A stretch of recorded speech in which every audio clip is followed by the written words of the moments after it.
1997-ലാണ് ബദൽ വിദ്യാലയങ്ങൾ തുടങ്ങിയത്. ഒരു അധ്യാപകനെ ഉപയോഗിച്ച് 4ാം ക്ലാസ് വരെയുള്ള വിദ്യാഭ്യാസം നൽകുക എന്ന ലക്ഷ്യത്തോടെയായിരുന്നു തുടക്കം. ലക്ഷ്യം നിറവേറ്റാൻ അധ്യാപകർ പരമാവധി ശ്രമിച്ചു.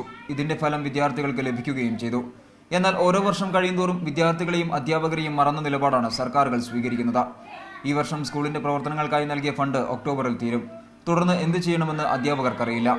ഇങ്ങനെ ഒരു സമ്പ്രദായം ഇത് മുന്നോട്ട് കൊണ്ടുപോകണം എന്ന് തന്നെയാണ് ഞങ്ങളുടെയും അഭിപ്രായം. കാരണം ഇത് നിലച്ചു പോയാൽ ഒന്നും അറിയാത്ത നമ്മൾ എന്തൊക്കെ പറഞ്ഞാലും എത്ര സാക്ഷരത ആണ് എന്ന് പറഞ്ഞാലും ഒന്നും അറിയാത്ത എത്രയോ കുട്ടികൾ കോളനിയിൽ കൂടി അലഞ്ഞു തിരിയുമെന്നുള്ളതിന് യാതൊരു സംശയമില്ലാത്തൊരു കാര്യമാണ്.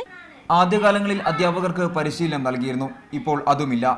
3000 രൂപ ശമ്പളവും 500 രൂപ അലവൻസുമാണ് ഇവർക്ക് നൽകുന്നത്. ഇതും കൃത്യമായി ലഭിക്കാറില്ല. വിദ്യാർത്ഥികൾക്കുള്ള പഠനോപകരണങ്ങൾ വിതരണം ചെയ്യുന്നതും നിർത്തി.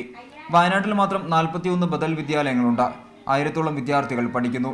സംസ്ഥാനത്ത് 350 സ്കൂളുകളിലായി 5000-ഓളം വിദ്യാർത്ഥികൾ പഠിക്കുന്നുണ്ട്. വിദ്യാർത്ഥികളുടെ കലാപരമായ കഴിവുകൾ വളർത്തുന്നതിനുള്ള പദ്ധതിയും ഇപ്പോൾ നടപ്പാക്കുന്നില്ല.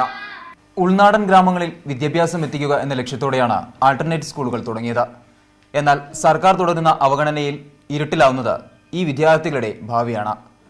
ക്യാമറ പേഴ്സൺ അനീഷ് കാഞ്ഞങ്ങാടിനൊപ്പം മനേഷ് മൂർത്തി, മീഡിയ 1, വയനാട്.